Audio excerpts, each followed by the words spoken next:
Ustazah, betul ke kalau tak ganti solat masa dulu dah tak boleh solat sunat? Macam ni, pendapat yang paling kuat, pendapat paling masyhur, paling kuat ya, tidak boleh orang yang belum sempurna qada solat fardu untuk menunaikan solat sunat. Tak boleh, dia kena sempurnakan solat fardu dulu. Namun ada pendapat yang lemah, kita kata kuat lawan lemah kan, mengatakan boleh kerana solat sunat menyempurnakan solat fardu. Tetapi kita ambil lah pendapat yang paling kuat, iaitu pendapat yang lebih diyakini, pendapat yang lebih selamat. Dan jangan pernah kita rasa bahawa kita rugi bila tak solat sunat. Contoh selepas kita bangun malam sebelum subuh, waktu tu kan tahajud, tapi kita solat qada. Dulu banyak solat kita belum, kita boleh qada zuhur ke, asar ke, maghrib ke pada waktu malam tu. Bukannya kena ikut waktu zuhur qada waktu zuhur, asar qada waktu asar, tak semestinya.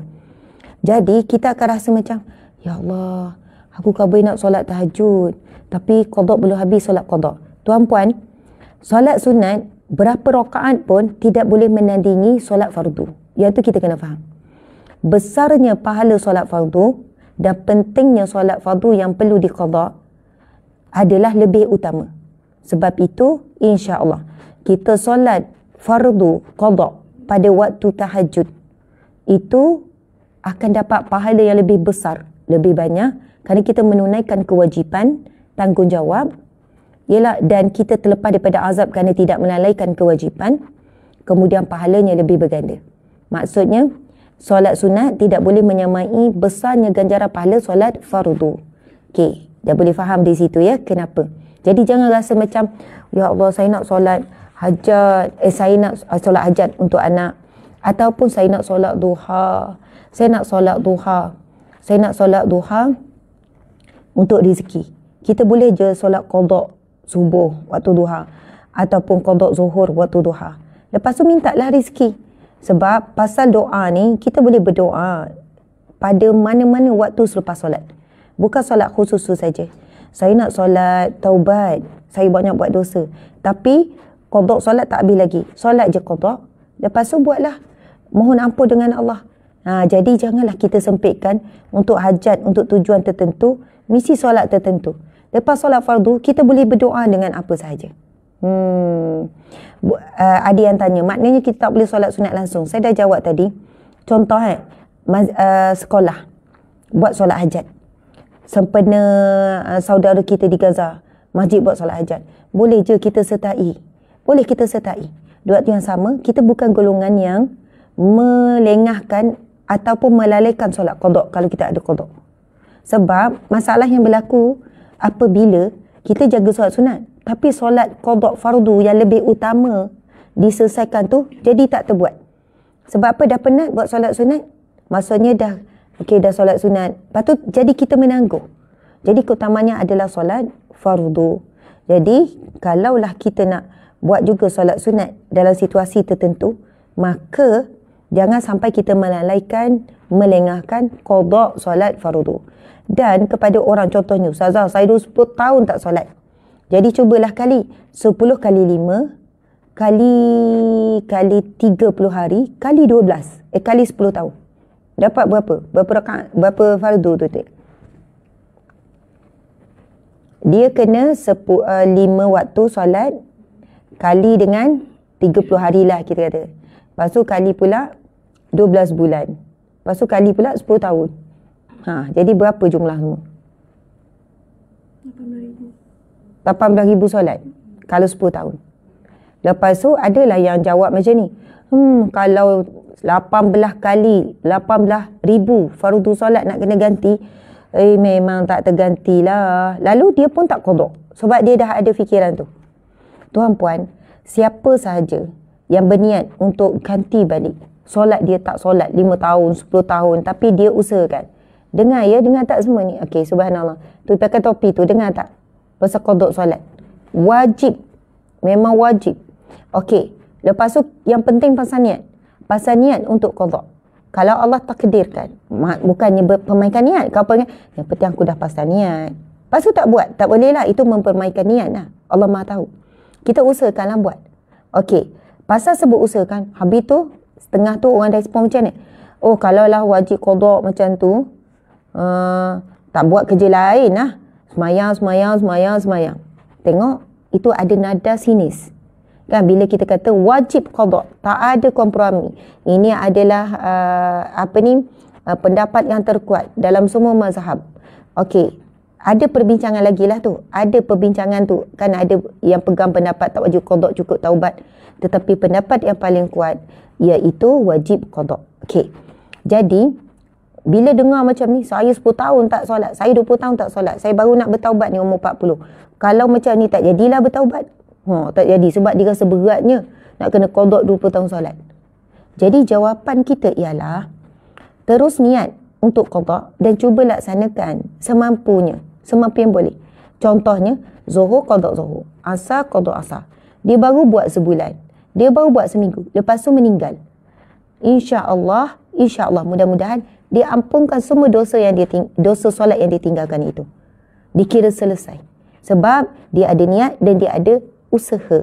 Bukan niat saja cukup, tapi usaha kena buatlah. Maksudnya buatlah. Buat apa yang mampu. Ada harinya rasa berat nak buat qada. Solat asar penat, lepas tu nak buat qada pula rasa berat, tak buat, tak apa. Maghrib nanti buat. Isyak pun rasa ngantuk sangat, tak buat. Okey. Tapi bahaya. Sebab kadang-kadang ngantuk tu ilusi saja. Sebab solat, sebab ibadah. Bila pegang Quran, pegang telefon, tiba terang balik mata. Jadi qada lah. Samalah juga bila kita pergi ke tanah suci, kan, kita pergi ke tanah suci, kita berada di Masjidil Haram, Masjidil Nabawi, solat qada. Afdal solat qada. Tapi ada orang dia ingat kan solat di Masjidil Haram digandakan 100,000 kali. Jadi dia qada sekali je Zuhur kira settle. Yang digandakan bukan solat, digandakan adalah pahala solat. Solat di Masjid Nabawi pula digandakan 1,000. Masya Allah. Dia ada dua kategori solat qada ni. Kalau yang wajib, okey. Pertama, mari kita subhanallah, kita bahagikan, kita fahamkan. Okey. Soalannya, bolehkah kita solat sunat dan keadaan solat qada belum habis di qada? Okey. Jadi, rumusan kepada jawapan kepada soalan ini ialah kita wajib qada segera solat fardu yang sengaja ditinggalkan. Dan tidak dibenarkan untuk mengajarkan solat sunat selain solat. Okey, ada di sini dituliskan solat sunat subuh dan witir. Itu saja dibenarkan. Solat sunat yang lain tidak dibenarkan. Itu rumusan. Kalau nak tengok pendetilan dia panjanglah perbincangan para ahli ulama. Okey, kita wajib qada segera solat fardu yang sengaja ditinggalkan. Kan ada kategori solat qada bagi solat yang tak sengaja. Sebab terlupa, sebab tak sengaja. Okey, itu kategori kedua. Ini yang memang sengaja. Tak ada halangan, bukan tertidur, bukan terlupa. Tak ada halangan ni. Memang sengaja. Sebab malas, sebab jahil, sebab apa-apalah. Itu dikira kategori sengaja. Okey, tuan-puan dimati Allah sekalian. Solat kena dengar betul-betul penjelasan ni ya. Rumusan bagi soalan ini ialah wajib qada solat fardu yang sengaja ditinggalkan dan tidak dibenarkan untuk mengerjakan sebarang solat sunat selain solat subuh, 2 rakaat sebelum subuh dan juga solat witir. Okey. Ini adalah pendapat yang paling kuat. Ini adalah pendapat yang kita kena pegang. Berkenaan dengan solat sunat, solat subuh dengan solat sunat sebelum subuh, kita tahu ganjarannya. Nabi bersabda, sesungguhnya solat sunat 2 rakaat sebelum subuh itu lebih baik daripada dunia dan isinya. Manakala solat witir pula disebutkan dalam hadis Nabi kepada sahabat Nabi yang bernama Abu Hurairah kan? Nanti kita tengok. Okey, tak silap saya Abu Hurairah, nanti kita tengok. Yang mana beliau berkata, sesungguhnya kekasihku, iaitu Rasulullah. Kekasihku, yakni Rasulullah, telah mewasiatkanku jangan tinggalkan 3 perkara. Iaitu solat witir, solat witir sebelum tidur ataupun lepas isyak solat witir. Walaupun malam tu kita nak bangun solat lagi, tapi memang disunatkan solat witir sebelum tidur. Kemudian berpuasa 3 hari, iaitu ayyamul bid. Solat puasa di hari putih, iaitu pada 13, 14, 15 pada bulan hijrah setiap bulan. Okay, saya dah jelaskan pasal fadilat, kelebihan, lebih baik daripada puasa setahun dan juga manfaat dia. Abu Hurairah. Kemudian yang ketiga iaitu solat duha. Betul kan? Dalam hadis ini ada 3. Abu Hurairah kata kekasihku berpesan kepadaku iaitu Rasulullah supaya jangan tinggalkan 3 ni, iaitu solat witir sebelum tidur. Okay. Kedua iaitu puasa hari putih 13, 14, 15. Sangat bagus untuk kesihatan, untuk otak, untuk macam-macam lah. Tapi fadilatnya sangat besar di sisi Allah. Kemudian iaitu solat sunat solat sunat duha. Masya Allah. Nanti saya cerita sikit tentang solat witir itu berapa rakaat. Sebab ramai juga serakaat pun, yang penting solat serakaat pun, itu ada penjelasannya. 3 rakaat ke 1 rakaat tu diterima atau tidak, boleh atau tidak, situasi bagaimana 1 rakaat dan 3 rakaat. Macam tu. Okay. Sahabat-sahabat mati Allah sekalian, kita nak kembali kepada soalan pasal solat qada. Jadi tolong beri perhatian supaya kita semua jelas dan faham. Okey. Kita wajib qada solat fardu yang sengaja ditinggalkan, dan kita tidak dibenarkan untuk solat sunat, melainkan 2 solat. Yang pertama, solat sunat subuh dan solat witir. Okey. Solat yang tertinggal, bila sebut solat yang ditinggalkan ini ada 2 kategori. Solat yang tertinggal disebabkan terlupa, tertidur, mengalami keuzuran seperti sakit perut sehingga masuk ke bilik air tanpa henti. Contoh, kau uzuran yang non-stop, memang tak boleh nak solat, memang tak ada ruang, memang duduk kat toilet, lembek dia. Macam tu. Maksudnya, kalau sakit masih mampu solat, wajib solat. Lepas tu yang kedua, solat yang sengaja ditinggalkan. Ini pun terbahagi kepada 2 keadaan. Keadaan pertama, ditinggalkan dalam kadar yang sedikit. Keadaan yang kedua, ditinggalkan dalam kadar yang banyak. Okey. Baik, faham Okey. Solat yang ditinggalkan kategorinya 2. 1, ditinggalkan kerana terlupa. Memang betul-betul dia ingat dia dah semayang. Ya Allah, bila subuh, aku tak semayang lagi lah isyak malam tadi. Rasa macam dah semayang. Dia bukan orang yang sengaja ninggalkan semayang. Contoh zuhur, entah macam mana dia rasa dia dah solat zuhur. Bila asar baru ingat, ya Allah, aku tak solat zuhur tadi, aku betul-betul lupa. Memang ingat aku dah semayang. Macam tu lah. Kenapa aku ingat aku semayang? Pernah tak berlaku macam tu? Angkut pernah semua. Saya pernah kot sekali ke 2 kali. Macam betul-betul yakin lepas kan? Ini kan rasa dah semayang, tiba-tiba Allah akan bagi kita ingat balik, rupanya aku tak semayang lagi tadi. Waktu solat dah habis dah masa tu. Okey, ini kategori yang pertama. Tuan apa sekalian, terlupa ataupun tertidur. Tertidur ni jangan mudah-mudah ya.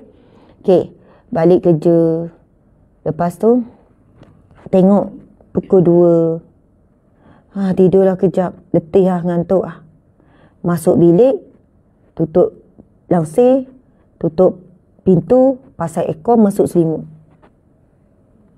Ini plan nak tidur sekejap ke plan tidur lama? Kalau kata tidur sekejap, dia tidur atas kursi tu je. Mungkin dia penat sangat tidur sekejap nak semayang. Dan percayalah, orang yang tidur sekejap macam lelak sekejap, dia akan terkejut-terkejut sebab dalam fikiran dia belum semayang. Jadi contoh biasa terjadi adalah tidur yang tak sedar ni, tidur subuh lah, bangun lepas subuh. Subhanallah. Jadi kalau betul-betul kategorinya dia tertidur menyebabkan dia tak solat. Ini kumpulan yang pertama ya. Kumpulan yang kedua, solat yang sengaja ditinggalkan. Sengaja sebab jahil ke, sebab malas ke, sebab apa-apalah sebab. Okey. Ini pun terbagi pada 2. Jumlah solat yang ditinggalkan banyak dan jumlah solat yang ditinggalkan sedikit. Okey, keadaan kedua, ditinggalkan dalam keadaan yang banyak. Menyentuh kategori pertama. Hadis Nabi SAW berbunyi, sesiapa yang terlupa solat, ini keadaan pertama ya, maka kerjakanlah apabila teringat. Tiada denda selain qada.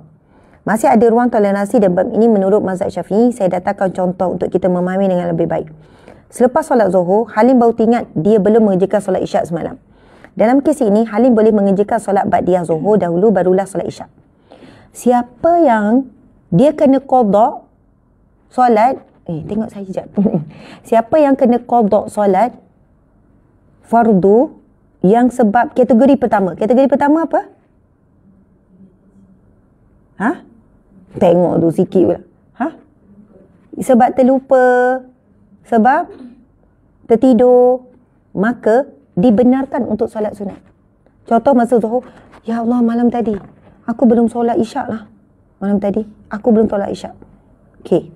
Lepas tu bila nak solat, teringat tu masa sebelum solat Zuhur. Jadi dia boleh je solat qabliyah Zuhur ataupun solat ba'diyah Zuhur, boleh dibenarkan solat sunat. Bagi yang tertinggal dan tertinggal solat yang kategori pertama, iaitu sebab terlupa, tertidur ataupun situasinya tidak dibenarkan dia solat. Okey. Dalam keadaan ini mazhab Syafi'i berpendapat, okey, tidak wajib qada solat segera, namun disunatkan untuk segera melakukannya. Ini kategori dia bukannya sengaja meninggalkan solat, maka ia tidak wajib qada dan keadaan segera, melainkan ada, okey, mazhab lain pula wajib qada segera. Selain pada Syafi'i wajib qada segera. Yang mana terlupa, tertidur ni, bila terkejut je wajib qada segera, melainkan ada alasan yang tidak dapat dielakkan. Terkejut subuh, ya Allah 7.30 subuh dah habis. Keadaannya adalah dia kena cepat sampai kat pejabat sebelum pukul 8, nak bagi tahu bos, minta maaf bos, saya terlambat, saya kena qada. Jadi dia sampai je dekat pejabat, tengok situasi sesuai, dia qada. Maksudnya ada perkara yang menghalang. Itu mazhab daripada Syafi'i. Okey.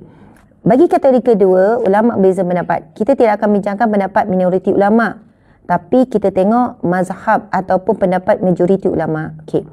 Mereka wajib bertaubat dengan taubatan nasuha dan memperbanyakkan solat sunat.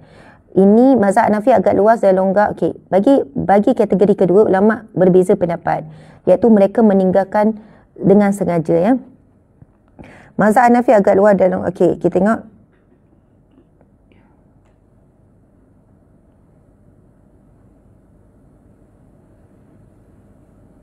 Okey, kita tengok mazhab Hanafi menyebutkan, okey, menyibukkan diri dengan qada solat yang ditinggalkan lebih utama daripada mengerjakan solat sunat mutlak seperti rawatib, duha, tasbih dan solat-solat yang diriwayatkan dalam hadis. Sebenarnya memang ada solat sunat berwaktu, ada solat sunat umum. Contoh solat taubat tak berwaktu, kan? Solat syukur, solat hajat, semua itu tidak berwaktu. Tapi kalau solat berwaktu, solat qabliyah, ba'diyah, kan, solat tahajud, itu solat berwaktu. Okey. Mazhab Maliki, okey. Kalau kita tengok mazhab Maliki dan Hambali tidak membenarkan kita untuk mengerjakan sebarang solat sunat mutlak, dan dibenarkan untuk solat rawatib, witir. Itu saja dua. Okey. Namun ada beberapa perkara, ada dua perkara yang perlu dijelaskan. Sebaik-baiknya kita meninggalkan semua solat sunat jika terlalu banyak solat fardu yang kita tinggalkan. Hanya dua solat sahaja yang diberikan ruang untuk kita kerjakan walau sebanyak mana pun solat fardu yang kita tinggalkan, iaitu solat sunat subuh dan witir. Kerana kedudukan dua solat tersebut amat tinggi. Solat witir sendiri dianggap wajib dalam mazhab Hanafi. Solat witir dianggap wajib. Sebab apa? Nabi tidak pernah meninggalkan solat sunat witir selepas isyak tu, sebelum tidur. Jadi dalam mazhab Hanafi, solat witir itu dianggap wajib. Masya Allah. Manakala solat sunat subuh merupakan satu solat yang dinamakan solat ar-raghibah, iaitu solat yang amat dituntut dalam mazhab Maliki. Okey, mazhab Syafi'i, pendapat qadim, mazhab Syafi'i maksudnya pendapat yang terawal, ya, yang mengatakan bahawa solat sunat subuh merupakan solat sunat yang paling baik, mengalahkan kedudukan solat tahajud sekalipun. Solat sunat 2 rakaat sebelum subuh tu lebih utama daripada solat tahajud itu sendiri. Sebab itu kita kelang kabut macam mana pun, nak cepat cara malas macam mana pun, kau boleh jangan tinggalkan solat sunat 2 rakaat sebelum subuh. Masya Allah, solat sunat subuh.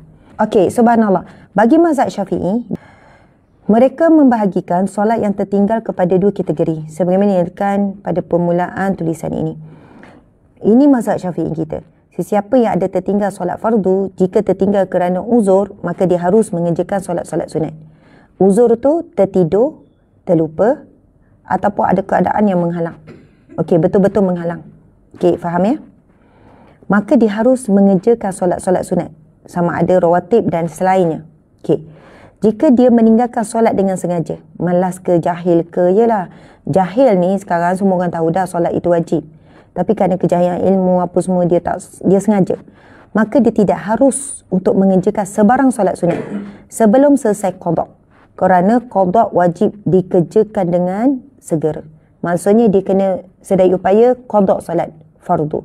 Jadi kita mesti memerlukan masa untuk qada solat sehingga Ibnu Hajar menegaskan kita perlu menghabiskan masa untuk qada solat melainkan waktu tertentu seperti tidur. Okey. Jadi kita boleh untuk bekerja dan berehat, kan? Jadi itu kena ada. Sehingga kan dia mesti bangun pada awal pagi untuk qada solat fardu, bukan untuk solat tahajud. Ini pendapat mazhab Syafi'i kita. Jadi rumusan akhir, kita wajib qada semua solat fardu yang sengaja ditinggalkan selama ni. Itu semua pendapat semua mazhab. Kita wajib menguruskan solat-solat qada tersebut dengan sebaik-baiknya seperti dengan membuat buku catatan. Kalau boleh kita catatlah ya. InsyaAllah kita diberikan keringanan untuk mengerjakan solat sunat subuh dan witir sahaja. Jika solat yang kita tinggalkan tidak terlalu banyak seperti sebulan sahaja dan kita mempunyai kekuatan untuk mengerjakan banyak solat dalam sehari, maka kita dibenarkan untuk mengerjakan solat-solat sunat yang lain.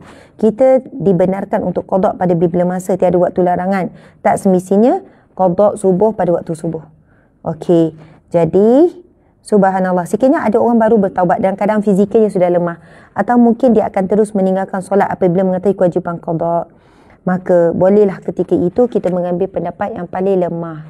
Itu pun kita tidak menzahirkan, wawarkan pendapat itu. Okey, jadi qaul qadim dan qaul jadid. Qaul qadim, qaul jadid. Okey, tak apa. Itu pendapat mazhab Syafi'i yang qadim, yang lama, mengatakan bahawa solat sunat paling afdal adalah solat sunat subuh. Dan qaul jadid mengatakan solat sunat paling afdal adalah solat sunat witir. Paling utama, lebih utama daripada tahajud, daripada duha, daripada taubat. Jangan kita rasa macam solat sunat witir lebih utama. Kerana solat sunat witir itu kita diampunkan Allah, kita ditunaikan hajat. Kerana itu sekian-sekian.